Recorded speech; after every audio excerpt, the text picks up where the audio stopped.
Welcome to Sips and Spirits, a podcast for lovers of both alcoholic and spectral spirits. I am your co-hostess, Chelsea. I'm a co-host, Eric. I always get... I don't get why you get hung up on that. We're Just say co-hosts. Well, the first person should say co-host. First you say host, and then the next person be co-host. That's like saying two then one. Anyway. We always argue about this every episode. Welcome. Welcome. A little disclaimer before you get started. Facts and stories are presented from various sources, and we make no claims these tales are true. We just want it to be spooky and interesting. Cocktails and spirits are tasted for the first time unless noted otherwise. Yeah. Yeah, otherwise not. Which we are trying the spirit in this episode for the very first time. But before you try it, we want to remind you that this is fine if you enjoy spirits, but don't let them possess you. We may be a drinking podcast, but we strongly encourage you to drink responsibly. As much as we like you trying the cocktails that we try, there's no pressure to consume them. Yep. And in most cases, when we can, this is one of the rare exceptions. Not rare exceptions, but this is one of the exceptions. We do a spirit tasting, and then we're trying one of their cocktails. But in other cases, when we're creating our own cocktails, we try to make a non-alcoholic or sober version for those who don't imbibe. So, yeah. Are we ready to get into this? Yes, I am ready. Ready. Okay. Ready, normal people? So today we are calling upon a spirit from Roberto, I apologize, I'm going to say this wrong, Cavalli of Florence, Italy. We're using the Roberto Cavalli vodka to summon wild to the table. Now, this bottle is very gorgeous. It caught our eye because it's a very striking, tall, skinny bottle that has this snake that's wrapped around it. So when we were looking for something, we were like, oh, this should go on our to-try list, and now we're here to try it. It's a giant bottle for a 1 liter. It's a 1 liter bottle. So It's a giant bottle. So when you bring it apart, you're going to be like, hey guys, let me reach into this. There you go. Yeah, look at that. It's a cool little snake bottle. Yeah, it's gorgeous. Did you mention it was vodka? Did you mention it was vodka? I wasn't listening. I don't know if I did. Yes, you did. Yeah, you did. I wasn't listening. I was just Yeah. We're Anyway, using their vodka. Let's try this bad boy. And oh my God, cheers. that's such a big pour. That is a regular pour. I've been out of the spirit tasting for a while, apparently. And cheers. Okay, don't go back again. Oh. Go back. Cheers. Go up, cheers. Thumbs up.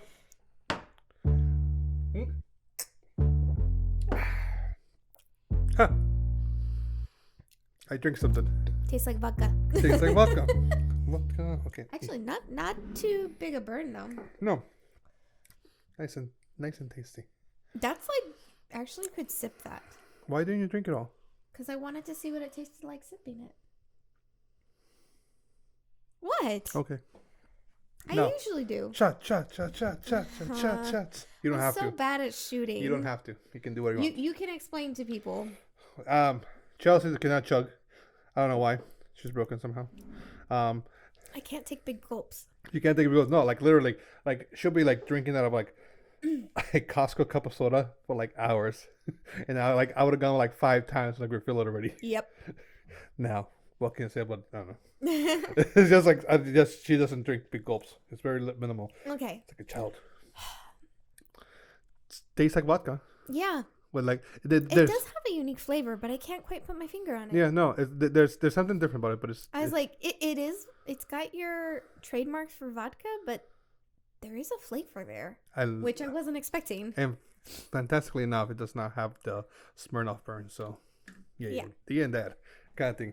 But this colorful concoction looks very delicious. It does. I can't wait to try it. That thing.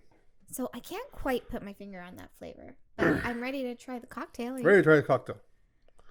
So this is called the Wild. It's called Wild. Wild, not the Wild, sorry. This cocktail is wild and... Wild and free. I can feel the sun. Your every wish. Sorry. It has lemon juice, vodka, and mango juice, correct? That's it? And simple syrup. Oh, and some simple syrup. So I'm expecting it to be kind of on the sweet side. Yep. We'll see how it tastes. Cheers. So, cheers. Ooh, that's a nice one. I feel like I'm drinking mango juice. I don't think there's enough vodka in here. Oh, there you go. Ooh, that's nice. That's Do nice. I just need to stir it more? Did you Yeah. not stir it? I stirred them. I don't make stir cocktails. I like to shake them better. Oh, there's a little undertone of that in there. Yeah. It's nice. It so, goes very well with the mango and the vodka go well together. you just added You more. didn't see anything.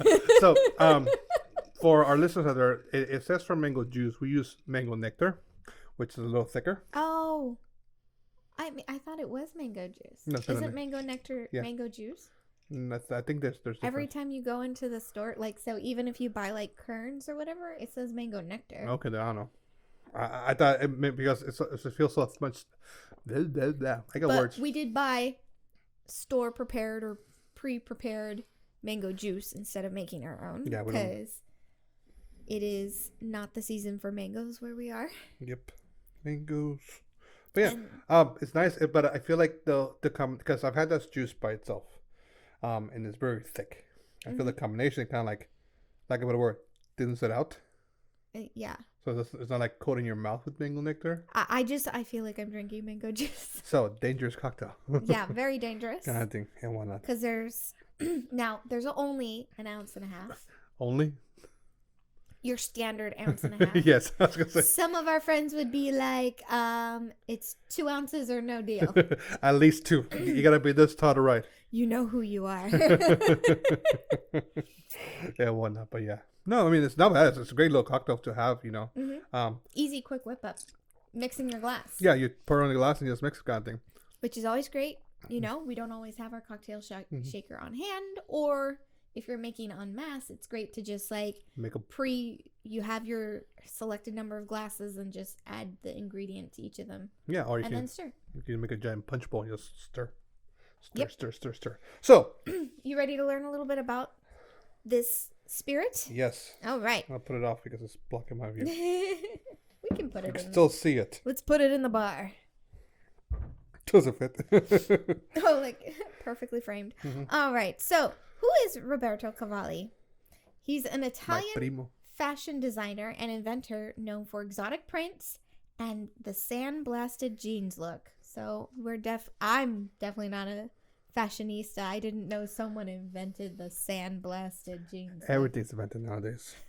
Or once upon a time. But so if you do look, a lot of his stuff does have very heavy animal print designs, but it's not like your standard animal print either, though. They are pretty unique looks and layouts. And even like on the bottle here, you have the snake wrapping around, but then on the bottom it's like the scales of the snake skin. Oh, okay. But presented in a very unique way. So like I said, he does do animal prints, but it's not like the standard you would be expecting when you hear animal prints. It's like a cheetah. Well, he does that, but the depiction of them is unique Okay. in his approach. Does that make sense? Yeah, like you it didn't does. realize those are snake scales. No, I thought it was like a mountain hills or something. Yeah. All right. So the bottle is inspired by Roberto Cavalli's vintage perfume bottle featuring the sinuous inspires of a snake. The bottle has a snake print with a coiled snake topper. So the snake doesn't go around the bottle. It's the topper on the perfume bottle. Excuse me, what? What? Well, I'm trying to like look at this. So what this was inspired by is a perfume bottle that he designed where it had this snake print design going all along the bottle, and then the topper was a snake that was coiled on top. Got it. I was gonna print out a picture and I forgot, so you could see, but I'll include it here in the video for anyone who's curious. I was like, that doesn't look like a perfume bottle. Yeah. So it's inspired, or this was inspired by the perfume bottle, the shape of the bottle, which is kind of fun. We don't usually get a lot of history on the bottles for the spirits, and we've had some pretty unique shaped bottles, I would say. So, it is meant to reference the temptation and beauty that conquers men and women all over the world. Ooh. It is considered a premium vodka meant to express the charm, sensuality, and glamour of Roberto Cavalli's world. The vodka is a passion project of his son, Tommaso. It is the first of its kind for an Italian vodka. And it is a story of passion. I directly copied this just so you guys know. It pays homage to the typical all-Italian way of experiencing passion, elegance, and personal style. Everything starts from a mysterious invitation for a long-awaited meeting and a love turned on by an intense desire. The story of a woman and a man destined to meet, guided by their innermost instincts and desires. The crescendo, full of expectations, introduces a special evening made more precious by the complicity of every glance of whispered secret. What's crescendo? It's like a music stanza where it goes up Oh, and builds. got it. Music. Got it. All right, so their tasting notes for this vodka is that they say the taste is unique, very clean, with neutral aromas and just a hint of cream and citrus rind. Okay. Citrus rind. That's, Okay. I got that. I get that. A round, very soft attack precedes a dry, clean flavor and medium full body with delicate hints of sweet pudding and spicy notes, which converge in a long, creamy mineral finish. It's a very interesting description, but I'm like thinking back on the tasting. It's like, okay, I can see it. Yeah. Not the creamy so much, you but know, maybe they mean by the texture. Yeah, like I was gonna say, like the texture, I can. It's not like a cream, like you're eating like pudding, but it's like it has something to it. Mm-hmm. And my Neanderthal brain, whenever something says spicy, I'm like, but it wasn't spicy. Oh, and spices. Like spices. No, like no, it's that my Neanderthal brain kind of thing, and whatnot. All right. So, there is a series of personalized limited edition bottles, one of which we picked up because it actually turned out to be cheaper than getting the original style bottle, which is just, it's a frosted clear bottle that it's practically the same design. So the only difference between ours, the one we picked up, and the classic version is that it's black, but the black one is part of a trio series that's classic, gold. Oh, 4 bottles, sorry. We have the classic, a gold, a mirror, which is like a silver, Okay. and night, which is the one we've got. Oh, so we don't have the classic. No, we don't. Okay. I thought you said we had the classic version. Our bottle is identical to the classic. All the vodka that's inside each of these bottles is the same. There is no difference in the flavors. The only thing that is different about each of the bottles is the look of the bottle itself, Okay. which is just the colors. Yeah, and I think I've seen all of them. Yeah. Yeah. Total Black or Night is specifically designed for the world of the night. Ooh. They do have other flavors of vodka in their line. And those include mango, coffee, melon, watermelon, acai, pineapple, coconut, and almond. So those are all the different, when you want to get fancy with your vodka Yeah, flavor flavors, vodkas. Yeah. you can get those flavored vodkas. They've got All together. 7 of them, I think. Wait, 2, 4, 6, 8. 8. I was like, how about And that's about it. I figured I could go more into Roberto Cavalli, but then I felt like we were kind of losing touch with Sips and Spirits, but they were focusing on like the sensuality and the mystery of snakes, so I thought that's where I would stick with that. And they had a lot of information just about the bottles themselves, so that's what I've got on my end. Now, on to you. On to me. Mm-hmm. On to me. No, that's very interesting and whatnot. I like. Well, sorry, I just blew into the mic. No worries. Like we said at the beginning, part of the reason why we started this is because we want to look at bottles that look interesting to us. Right. They brought some spooky aspect. And when we first saw this bottle, like, this is really cool kind of thing. Mm-hmm. But, like, I think we just had other ones that, like, attract us to it more than this. And also, buying a whole liter of vodka, it's a lot of vodka kind of thing. So, it kind of like... it's like buying Bacardi. Yeah. It's going to stock your bar for a while when you just need like a flat. And it was a very affordable vodka too. This big monster 1 liter was $30. Oh, wow.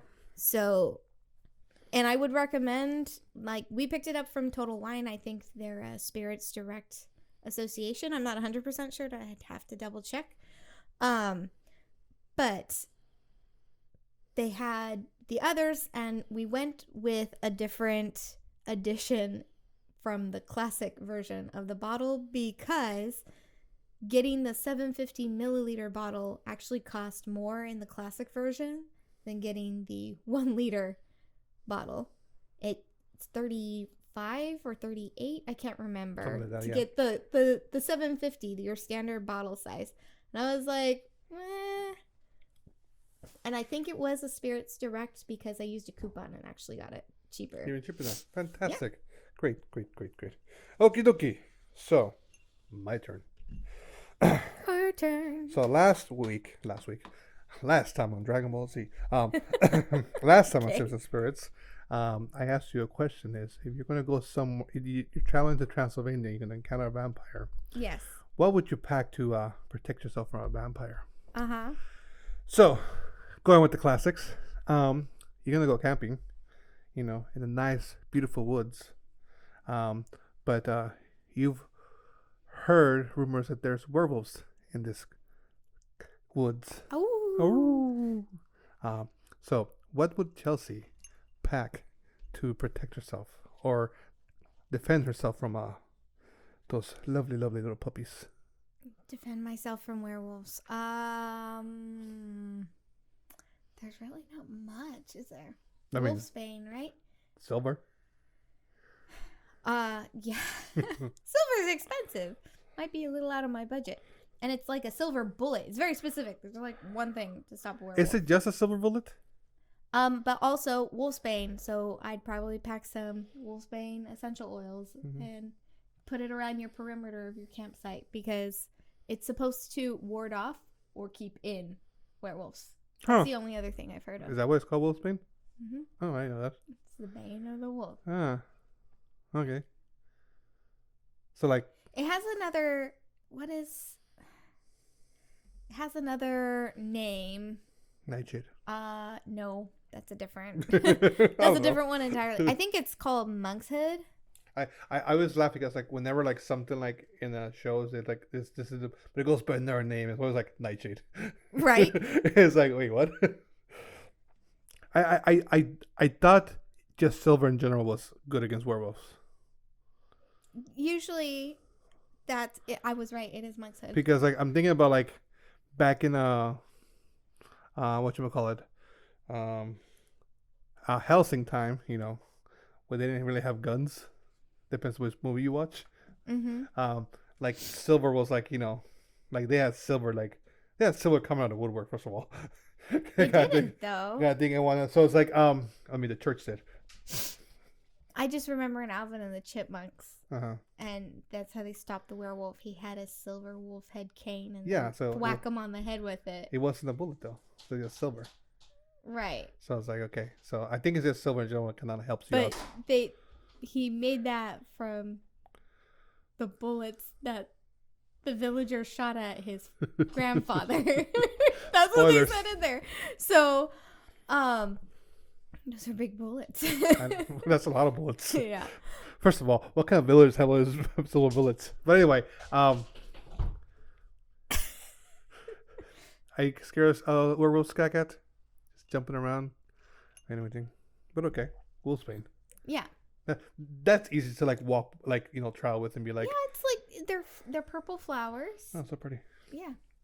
That's what but you can get I know you can get it in oils. Yep. Is that a purple flower that we see that you hate the smell of?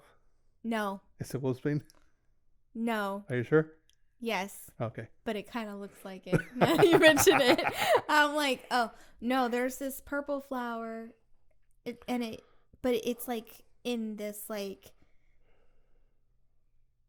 pointy plant greenery, and then you've got these stems. It almost is like, what would you call them? Irises in a way with how the stalks are, but it goes like out. I don't know how, cylindrically out, and spherically.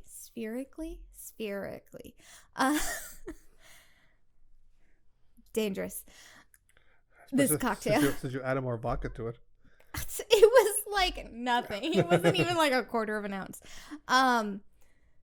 But these flowers activate my allergies so bad, and here in California it is like the go-to like filler plant at like all the shopping centers and parking lots. It's probably because it's just easy to grow. It must be because Looks like it's a in weed. bloom all year round, and it drives my allergies absolutely bananas. I hate it. I cannot get in or into where I'm going or back into the car fast enough. Nope. But it doesn't seem to bother anyone else, so. You're special. So special. You can chug, and those flowers are like trigger allergies. So far, I'm not feeling very special. Okay. But yeah. Yeah, Wolfsbane. Seems Wolfsbane. like a You know what? That's like more practical way to travel. Like, especially like, let's say you're traveling to like another country. Like, oh, you just have like plants in you. That's cool. Now watch, someone's going to come out of the woodwork. So you know that's poisonous, right? I mean, what isn't poisonous? Mm-hmm. I mean, liquor's poisonous. And why not? Gotta die sometime. Okay. All right. Anyway. Ready? You ready for some tales? I got 2 tales of Canelo and braverism for you. Kind of thing. Oh, you've got 2 for me? 2 for you. I'm going to go with 2. Sounds good. Okay. Once upon a time, in a place called Jaja Mountain, there lived a massive snake. Legend says that seeing the snake brought a terrible curse, so no one dared to go to the mountain. One day, a boastful young man named Jinta declared, "I'll defeat that snake." With confidence, he ventured to the mountains. After completing some work, he fearlessly took a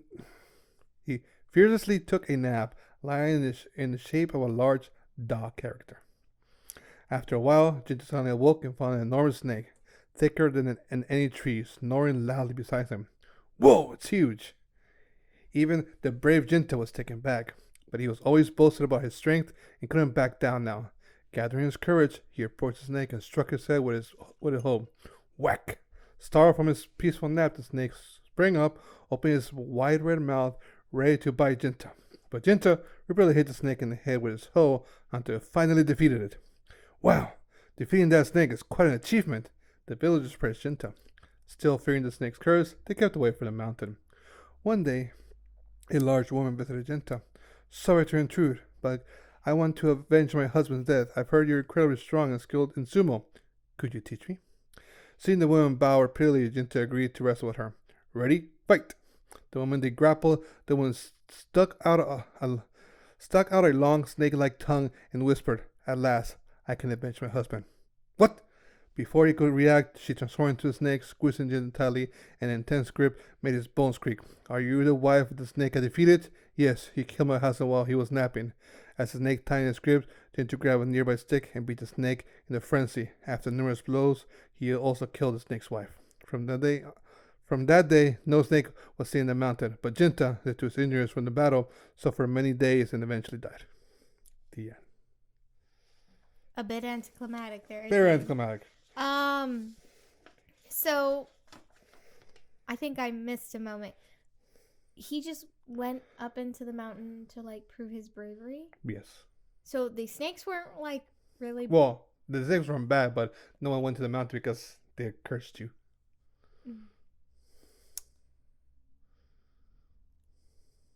Jinta's a jerk. Yes, it's just like a little short Japanese tale. No. Kind of thing. And one So was they're like like nagas, huh?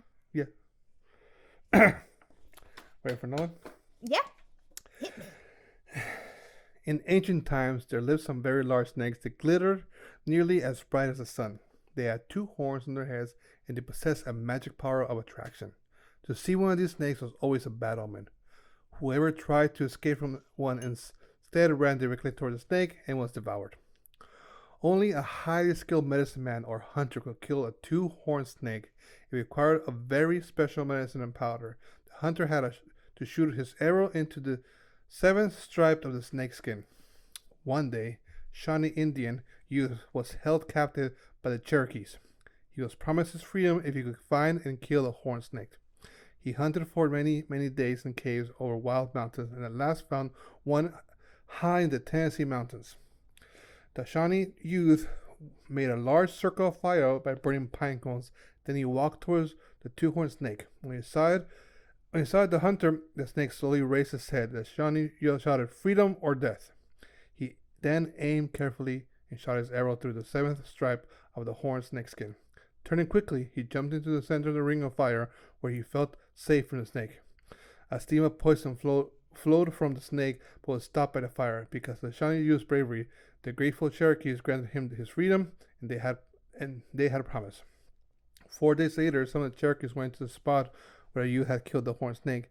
They gathered fragments of the snake's bones and skin, tying them into a sacred bundle. These they kept carefully for their children and grandchildren because they believed the sacred bundle would bring good fortune to their tribe. Also, on the same spot, a small lake formed containing black water. Into this water, Cherokee women dipped their twigs, used them in their basket making. This is how they learned to dye baskets blacks along with other colors. Interesting. That's it.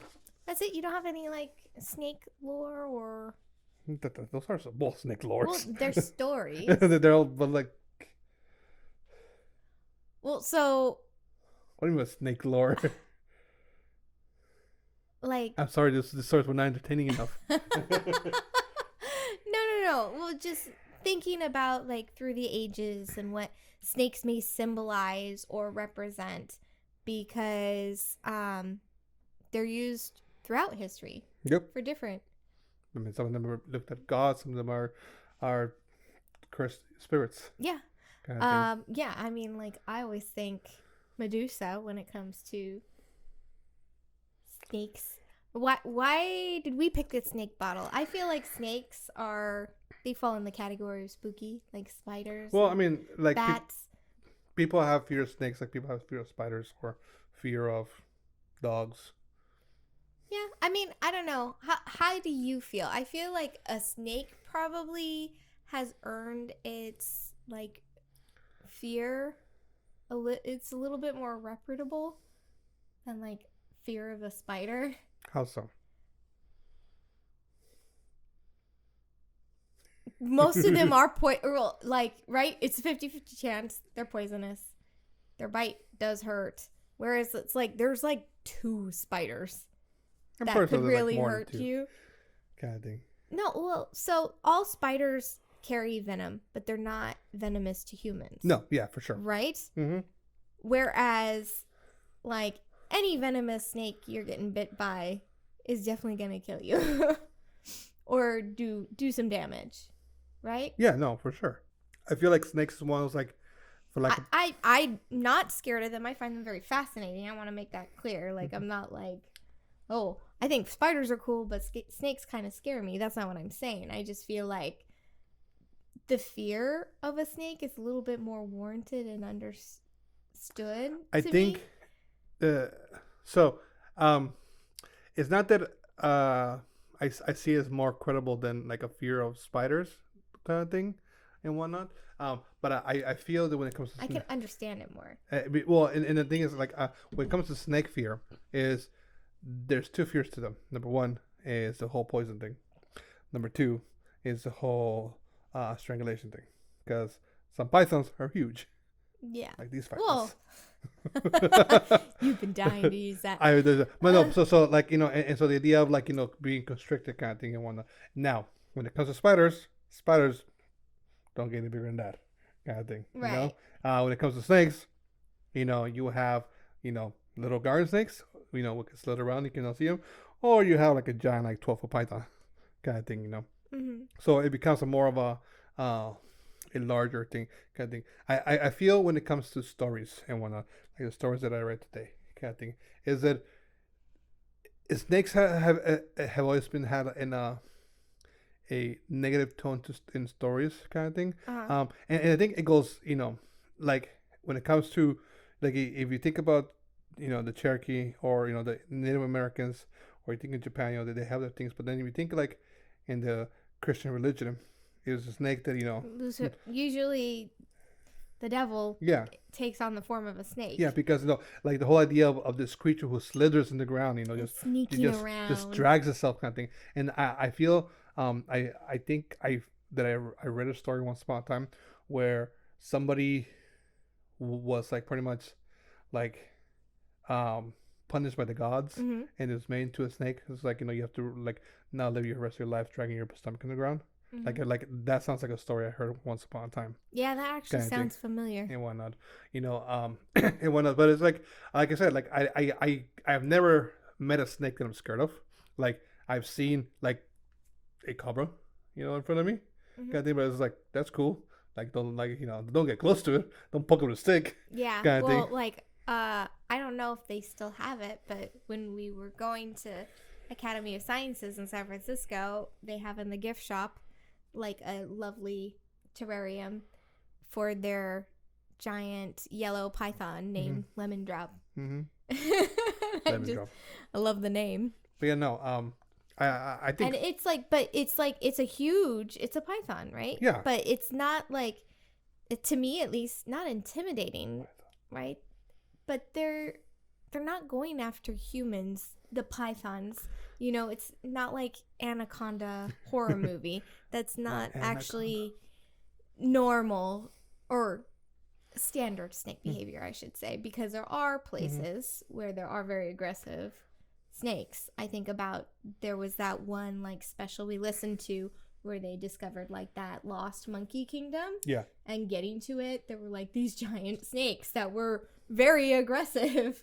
It was like, hearing this tale, you would have thought this was out of some like made up action film, but it was real. And I think like part of that's because, reptiles in the sense they have their ecosystem, they have to stay a certain way for them to survive. Being cold blooded, right? Warm blooded. Cold blooded. Cold blooded, yes. They need the sun. They need the sun. Lots of sun. Kind of thing. And so when you disturbed it, again, I'm no like, zoologist or anything, but the way I interpret it is like, they disturb your ecosystem, they are gonna be territorial about it. I mean, like, hey, you're messing my feng shui, kind of thing, and whatnot. So it's like I can get that kind of thing. I feel, I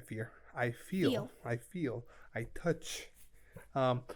When it comes to fear of things like spiders and snakes, a lot of it comes from like not knowing things. Well, isn't that where most fears come Yeah, from? no, 100%. Kind of thing. It's like it's instead of like figuring, like, I'm not saying like like you can figure out how like to communicate with snakes and whatnot and be like, okay, what's the problem? Let's work this out, kind of thing, situation. But like, but it's because it's an aggressive creature. It is automatically thought as an attacking creature versus a defending creature, kind of thing and whatnot. Yeah. And when it comes to those ideas, and it gives us a thought of like cryptids, kind of thing. Are cryptids aggressive because they want to hurt you, or are they defending their territory? Kind of thing, like you watch it in movies, or you watch it in things all the time where like some creatures like attacking somebody who's like getting close to it because their nest is right behind it. So they're trying to protect the nest. They're not attacking you because they're like, they don't like the way you look. They're protecting something. Or they're hungry because there hasn't been someone around for a while. Exactly. Hunger makes you do a lot of weird things. Yes, it does. Like I don't think snakes like wine duck bars. What? I don't think snakes like wine duck bars. Probably not. I think why not? But no, I love snakes. I love holding snakes, having them wriggle on my fingers.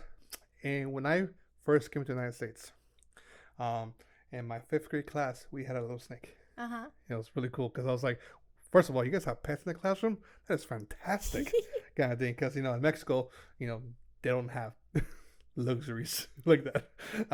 So seeing the snake there, and I was like, this is really cool and whatnot, and getting to like take care of it and whatnot. I was like, oh, this is awesome, kind of thing. And I got to touch it, and I was like, I wasn't never like, oh, I don't want to touch it, kind of thing, and never be afraid. And then I've gone to, or we used to have shows come to my work where reptiles come in. They used to bring a giant python. I was like, I want to touch it. I want to hold it. They got on me. I'm like, yeah. I was like, okay. Well, that was so fun, right? When I did my 30th birthday, and we had a baboon and the baboon was fun. little, what is that? The Chiquita monkey? I don't remember what type of monkey. It's the one that's in night at the museum. And they had a few snakes and a turtle, and they were different sized snakes, and it was just so cool just sitting there and hanging out with the reptiles. Like, So fun. It's when you get a chance to actually like have them just like hang out on you kind of thing. I feel so relaxed. It's just so calming because number one, you have to be calm for the creature. Otherwise, if you feel like you're not calm, then they're gonna feel threatened, and when things get threatened, Animals you are get stabbed. energy beings. Yeah. Like, they really pick up on that. Kind So of thing. So like having it just there, just like having to be relaxed, like this is the life. If we could, I'll have snakes roam around here. Not just snakes. I'll have other creatures too. not roaming, but Just have around so I can like pull them out and be like, come on, let's go cuddle. well, I told you how like my OB-GYN was telling me he has a pet snake. Oh yeah. Yeah, and he wears it like not a scarf, but he wears it around his neck. He lets it hang out there, and he went out to run an errand. His wife like needed something, and he forgot he was wearing it, and people were like giving him like totally avoiding him in the store, and he couldn't figure it out. And then like when he got in the car, it like moved because it was so comfortable on him. And I was like, that's an experience I want, and I am so glad you're my doctor. It's one of those things you see someone with a bearded dragon, like, oh, that's cute. Someone with a snake, like, Right. kind of thing. But they're cousins. They're in the same family. Yeah. It's so funny. Reptile. But when I had so many animals in my classroom when I was a teacher. Never had a snake though. No, well, because I had turtles as the reptile. And when I got the gecko, you would have thought I had a 12-foot python. The way some teachers reacted to it, like I can't handle it. If you're taking it out, because I would encourage children to handle the gecko. Who he was really good about it. He still is. Lewis is great. But so it would be a controlled experience, but he would come out and children would I'd have a small group and they get a chance to handle it. And whenever that happened, I'd have one teacher who was like opposite side of the classroom, like, please, like almost tears in her eyes. And I'm like, this little guy is not going to do anything to you. Something about reptiles and arachnids. Or Insects. Well, not insects, because butterflies, people are like, oh my god, Just butterflies. things that don't look cute. Okay. Let's be honest. What are you talking about? Lewis is very cute. He's adorable. But no, we're biased. I do agree. Things that don't look cute. If it's not an otter or a dolphin, like... Dolphins are jerks. They are. We're putting that out there. I don't like dolphins.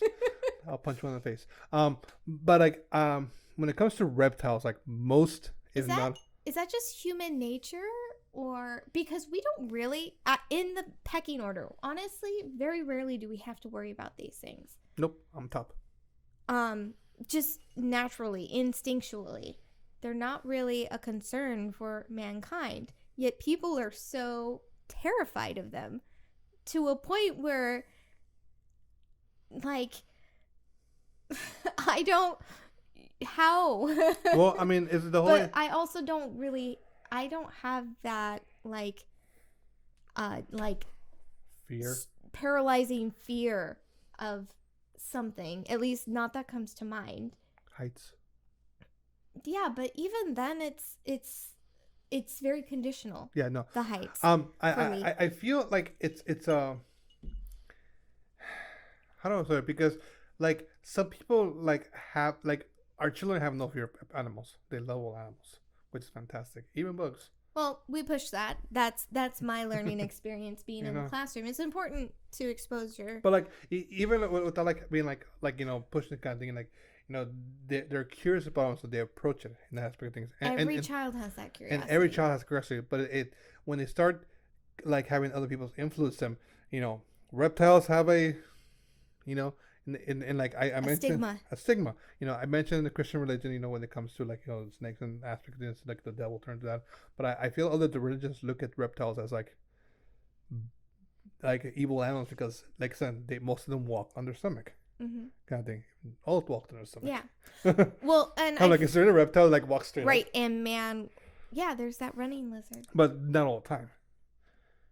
kind of thing, you know. So so we have defined that as a But okay, bad thing. dogs and cats walk on all fours. Yes, but they don't drag their stomach on the ground. Kind of thing, and I think A walrus, a seal, yes, sea lion. but they're not reptiles. No, well, exactly. They're not scaly. They're not like they're not cold blooded, so they're heartless. Right. Kind of Well, thing, so and that's what I find interesting because you have to think, right? Christian practices and beliefs have not been around as long as some other cultures.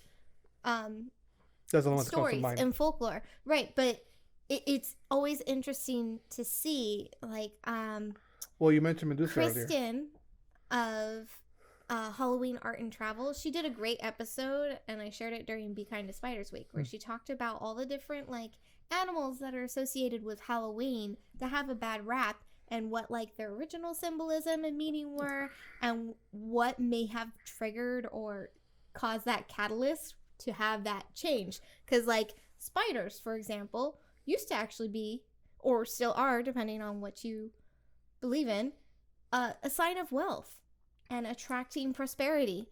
Why are you laughing? If you have spiders in your house, you're rich. I'm manifesting, okay?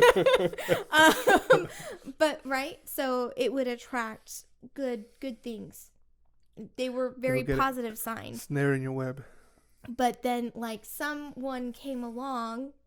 I think, I can't remember it exactly, but it was like Spanish Inquisition or something. Or some European. That like changed the perspective because they're using like the fear of God to change the perspective. Same for like black cats. Used to actually be a sign of good luck. Still is for some places. I mean, but one person. What's her name in the Egyptian god? That is. Bas. Yeah, Basset, right? Yeah, Basset, right? Kind of thing. Yeah. So I always find that very fascinating to see how we did have these animals, and it was more treated as like reverence or respect, not like you have to interact with it, but just you're being mindful and kind to it, but you're not afraid of it. But now it's like it's a whole phobia thing, but it's almost ingrained socially because now there's a belief that was introduced and is now adapted as the norm when it wasn't always. Yeah, no. And like going back to like stories and legends kind of thing, you know, when it comes to reptiles, like, you know, the one thing I think about a lot is like, you know, dragons. Mm-hmm. You know, we are not, you know, up to debate. Kind of thing. And why not? The other day our daughter asked, "Are dragons real?" Like, I'm like, yeah. Yes. And I'm like, you know, I can show you one. It's like we went to the store and I showed her Peter Dragon. It's called a dragon. Anyway, near here and there. In some stories, you know, you have a dragon or a dragon-like creature and it's viewed like a god. So it's praised and worship kind of thing. I mean, in Latin America, you have Quetzalcoatl kind of thing. You know, it's a snake, dragon-like creature, and as god. What was his name in the Japanese culture? You have like the north, south, east, west kind of thing. You have the dragon to be one of them. Yeah, that stemmed from China. That's Chinese, yeah. The idea of Sayuki, right? So, yeah. The four the four gods kind of thing. You know, you have the dragon in the Chinese calendar. You know, the dragon, zodiac. the zodiac kind of thing. You know, so in one aspect of things, reptiles are viewed as deities, gods in some kind of sense, and then when you because they're not like man. They're not like they're warm-blooded. No, right? they're different. They're special. But then, if you think about it, because I'm just thinking that the four gods, it's like a phoenix, a turtle, a dragon, and a tiger. And is it a tiger? Yeah. Yes, I remember because of Digimon. Oh, okay. There we go. Nerds. I'm thinking, what was that? It was like Fushigi Yugi, yeah. the shoujo. Yeah. Right? Yeah. But that was my first introduction to that concept. So then when you have something large and, you know, grandiose like a dragon or a giant snake, and then you bring it to this little human, like small real life shape, it becomes like you're not as big as this, so I don't have to, like, you know, worship you, but also are you his cousin? Yeah, but I don't don't know. I don't know if I agree with that because there are so many stories of gods changing shape into animals, right? And there's So that I aspect. think that's where that whole like idea of not reverence, but just being respectful and No, mindful of creatures you come across because you don't know if it was a god. no, and that's why I feel like the fear comes from, because it's like, well, are you a god to be shaped into this so you can roam around the people kind of thing versus like, a giant thing just like stepping over everybody kind of thing, Right. I mean, you have the world snake. Yomanger, right? Yeah, your own kind of thing, just being huge, and whenever it moves around, like travels everything, or does it become a little snake and just I don't know. When it comes to creatures like this, and it comes to like um, not necessarily history, but like belief aspect of it, it's interesting because, like you said, Folklore mysteries. like you have places where there are believed to be like creators of things. Um, Quetzalcoatl brings rain and and to the land kind of thing. I feel like there's a story in Africa where an African story, sorry, where like a snake sacrifices itself and creates rivers, kind of thing. Yeah. Like like I I've think heard, there is. like I've heard like little kind of stories, kind of thing.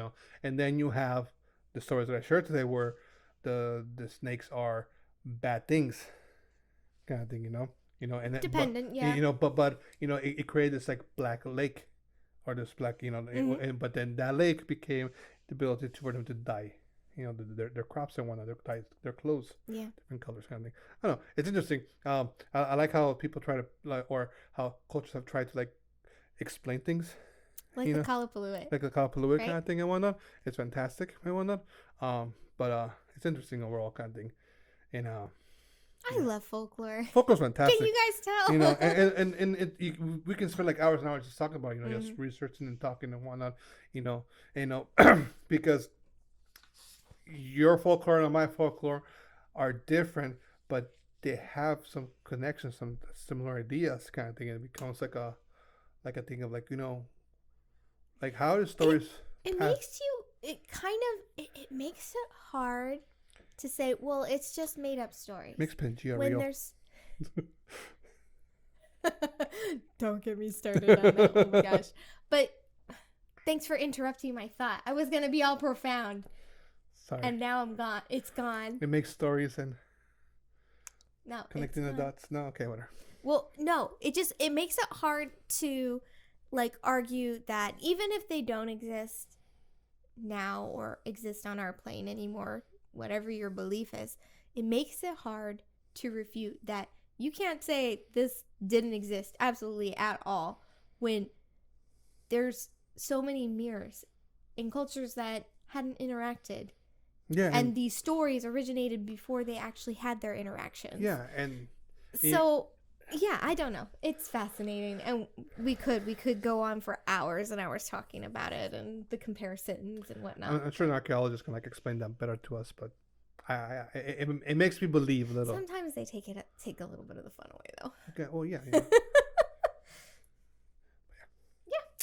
So, before we keep on forever, are we ready to move on to wrapping it up? Yes. And our last call? Yes.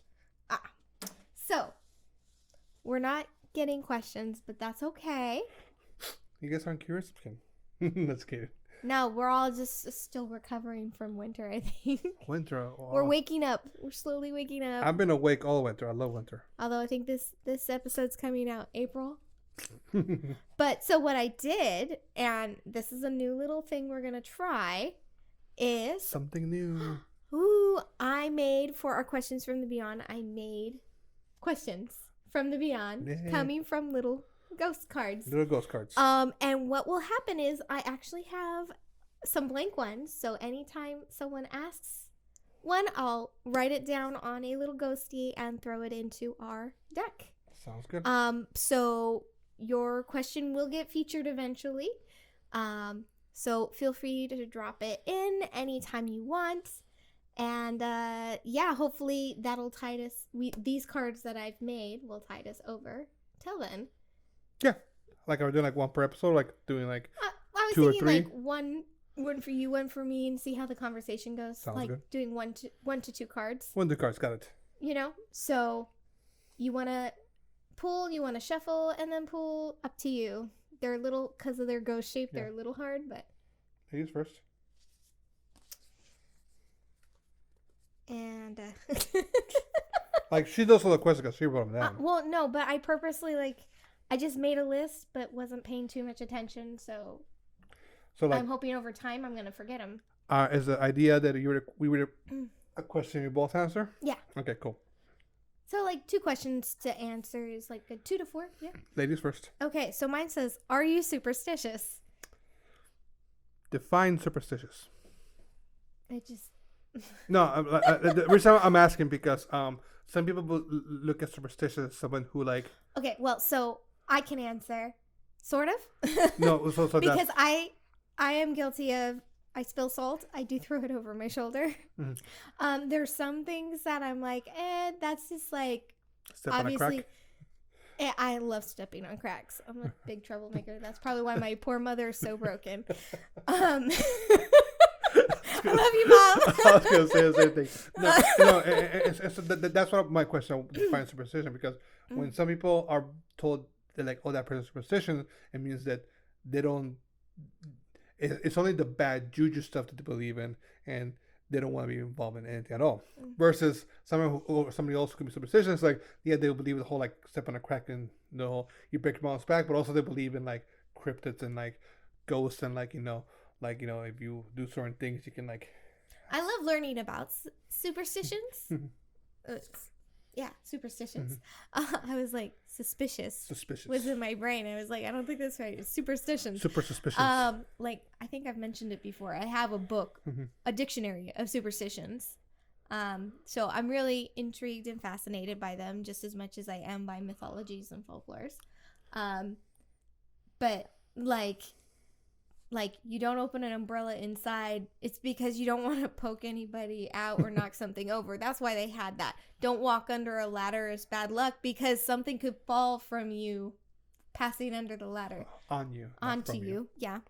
Fall from you. Walk on the ladder. Right. Some of them can totally be explained away as well, they were just trying to teach common sense. I'm trying to teach children not to misbehave.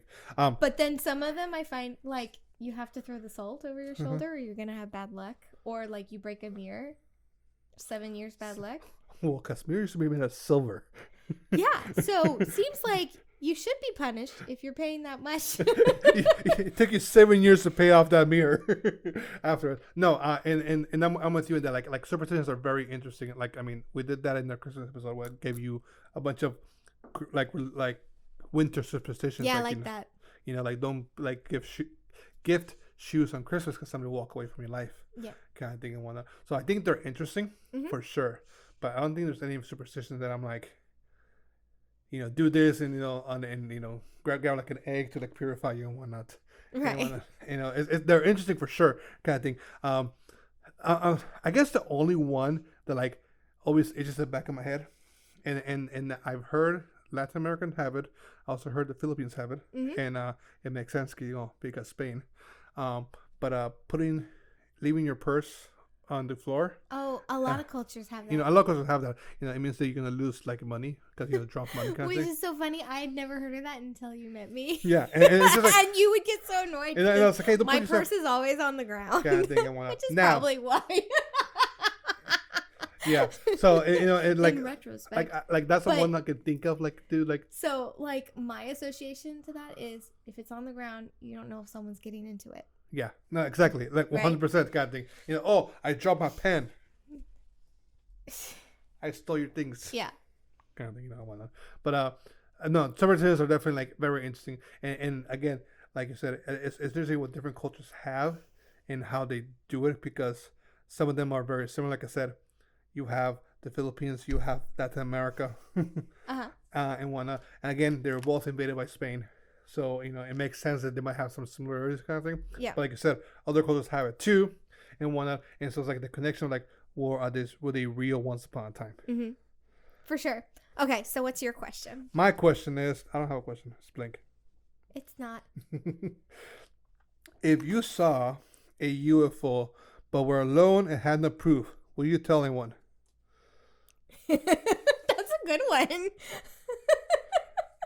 Would you? Yes, because I'm such a doubter. Uh-huh. I feel like I'd have to tell someone. Okay, just Scully. no. Just yeah. How? Now that you said it, and I was like, oh my god, yeah, that's her logic right there. Like, I've been making him watch X-Files lately. Making me yes. Okay, I was watching X-Files, and I was like, I'd love if you watched it with me. And he was like, okay. And I'm realizing a lot of my confidence is attributed to Dana Scully. Because she's kick-ass. And not enough people know about her. And depends who you ask. well, now suddenly it's booming, but it's funny because it's all these people who are discovering X-Files like in the past year or two, and I'm like, where have you all been? Hiding. Like the last 22 years. Being children. I don't know. But anyways, I would just to have that logic of trying to like justify that I myself actually went through that experience. If I have to tell someone, right? Versus someone who's like such a believer and then suddenly you have an experience. Then it's like, well, you just wanted to believe so bad you made it up, right? Versus someone who's like me where it's like, I do believe they're out there, but I highly doubt they're coming to this mess of a planet right now. Well, I'm here, so of course they will come. And then I have to deal with this. So maybe he's the alien. I am. Hey. I was blowing your cover? I was born in the United States. Oh, that's not what I meant. Why you gotta do that to me? So. Do you know the longest time, like in history class, they're talking about aliens, and I really thought they were talking about like from outer space aliens. Kind of like guerrilla warfare. Huh? Guerrilla warfare. Yes, gorillas. When you say it out loud, I'm like crying tears right now of embarrassment. When that first they the don't phrase, say gorilla. when that first the phrase euthanasia, I thought it was talking about Use in Asia kind of thing. I think these are acceptable misunderstandings. You know, English was second language and everything. But anyway, I don't have that excuse. Back to your question about UFOs. Would I tell the world that I saw an alien or UFO and I have no proof of it? You're talking to the person who, whenever somebody asks him, have you ever had a ghost experience? My first reaction is like, yeah, I had a ghost kiss me once. So yes, I would tell people, even if they don't believe me. Yeah. We are true Aries. We're exhibitionists. Well, like I saw it, you don't believe it too bad. You don't have to believe it. We don't have proof, but it did happen. They like me more than you. That's like my Stephanie Meyer story. Who's Stephanie Myers? The author of Twilight. Ah, got it. Yeah. Cool. We'll save that for another time. So, if you guys are interested, you love this idea of these cards. So here's the other kicker. You guys submit a card, and we pull it. It's going to end up behind us on the bar. We'll start pasting the little ghosties of the questions you guys. Oh, we can hang them. Yeah, or hang them. I haven't decided yet. But I thought that would be a fun little thing so you guys can start seeing all the listener questions that have been sent in. And if you like this banter back and forth and just like a random topic, then you can be whatever it is. Yeah. Kind of thing, you know? Doesn't have to be spooky in nature. Do we want to pull one more? If you want to. Up to you. Sure, why not? Oh, okay. you seem like you really want to talk more. No. I was like, we should wrap it up, right? Oh, we're both pulling one more. I thought we were only going to pull one more. Got it. Oh, yeah. Mine's a quick, it's a yes or no. Okay. Yo, you go first. I haven't read mine, so. No, you go first. Okay, question. Do you think someday someone will capture a supernatural creature? Yes. I mean, you did. Oh my God. If you guys haven't figured out, he's very confident in himself. Someone will he thinks he's out of this world. Do I think someone will capture a supernatural creature? I am interpreting that as like they'll have some sort of proof, physical proof. And I'm saying yes, either the actual living creature or something to prove what it is. I think yes. Is the question Will they capture or have they already captured one? Because Do you think someday someone will capture Area a 51 supernatural- exists with secrets, kind of thing, and whatnot. Either already have or will. I'm thinking more like they're gonna have irrefutable proof. But I guess aliens are not supernatural, are they? It depends who you talk to. Uh-huh. There's a lot of crossovers, So especially with cryptids. the problem that I have with that question is that while somebody will capture one, will they share that information? And will like a better words, the Illuminati be like hush hush about it, kind of thing, or would it be like national news, like in their cold? My thinking is it's gonna be like a missing link situation, like the Okay. movie. I don't think I've seen that movie. It's animated. You saw it. What's his Wolverine? I don't know why I'm doing this. Wolverine is like the scientist trying to, Okay, and he's trying to like earn his reputation back. But then he decides what's best for Susan, the okay. Bigfoot. Yeah. Yeah. Um, I think it'll be more like that kind of situation where they're gonna like befriend this creature. yeah, no, and like I think eventually do it's what's happen. gonna be best for them. I like to think the good of humanity. Nope. Everyone's seen her rose-colored glasses right Yeah, now. no. So I because I do believe cryptids are real, Mhm. and I do believe supernatural things are real, and I do think they evolve like we evolve. Yeah. Eventually, it's going to evolve into a thing where it might get captured, or it just might turn out to be proof that it's out there, and just we become slaves to vampires or something. I don't know. Yeah. I think one of those two things will happen. Yeah. So yes, it was gonna happen one day. Okay. Do you believe you are from another planet? I didn't pick the order of these. You Do I shuffled it. believe? Yeah, I'm Do from- you believe you are from another planet? No, I believe I'm a time lord. That would be a yes then. I guess so. Sure. But when students used to ask me, Mr. Eric, how old are you? And I'm as old as time. Am I from another planet? Sure. Are we allowed to reveal that? What? If we're from another planet? You asked the question, not me. So some days I feel like I am, with the lack of intelligence of the people I have to deal with. Like, I really think I was dropped somewhere. Is this why they sent you here? So it'd be like, hey, study these people, and you're like, nope, don't come. Yep. You're texting Maybe them every that's night. why I'm so in disbelief of aliens. You're Because, like, hey guys, don't come here. It's not worth your time. yeah, I'm trying to warn my fellow kind. Fellow kind. I don't believe I am, but some days I feel like I am. Now, are we talking like aliens, like tentacles and like like Independence Day aliens, or we're talking like DC aliens, where like some of them look like us? Like Superman? Yes. Why do you? These are simple yes or no questions, and you're turning them into full on episode length answers. Of course, every question requires all the attention and all this thing. But yeah, no, I mean, do I believe I'm from another planet? No. I don't think I'm from another planet. But I'm not. Cool. Yeah, I don't know. All right. So, if you guys are interested in getting your questions read on here, you can email us at contact@sipsandspirits.com.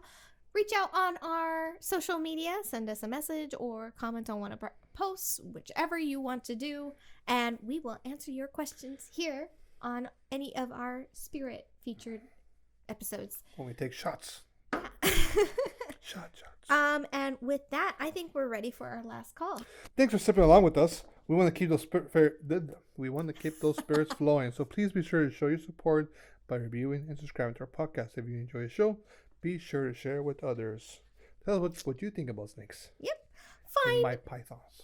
And if you're trying to figure out where's the best place to listen and or watch us, yes, watch us, you can find us on all podcast hosts or YouTube. We put our podcast up on YouTube, so you get to see our lovely faces and our silly expressions when we forget to actually say what we're doing. because we're very physically emotive people. I figure out this mic so it's not covering my face. We also have a website, sipsandspirits.com, but we can be found on Instagram, Twitter, Facebook, TikTok. Actually, Twitter's called X now. Under Sips and Spirits. We also know that if you don't feel like social media, we've got an option for you. That's correct. We have a email newsletter which you can sign up for via sipsandspirits.com/happy hour. And we send it every week that an episode is not coming out. We try to anyway. We do pretty good. We've been doing very good.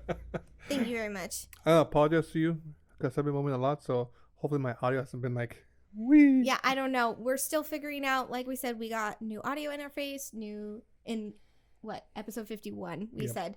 We got new boom arms, and we're still trying to figure out what's the best arrangement for them. I'm not loving the arrangement we have right now. No. I've decided. Yeah, So sorry if we're like figuring it out. We'll have growing pains, and then by like 57 we'll be, or 55, 56, we're in the mood. We've got it mastered. You don't grow anymore though. What? Growing pains? Our podcasting skills. Anyway. All right. So with that, you ready to close your tab? Yes. How many much vodka you add into your drink? Over there. Cheers. Cheers. What are you doing? There we go. That was loud. Because I'm not.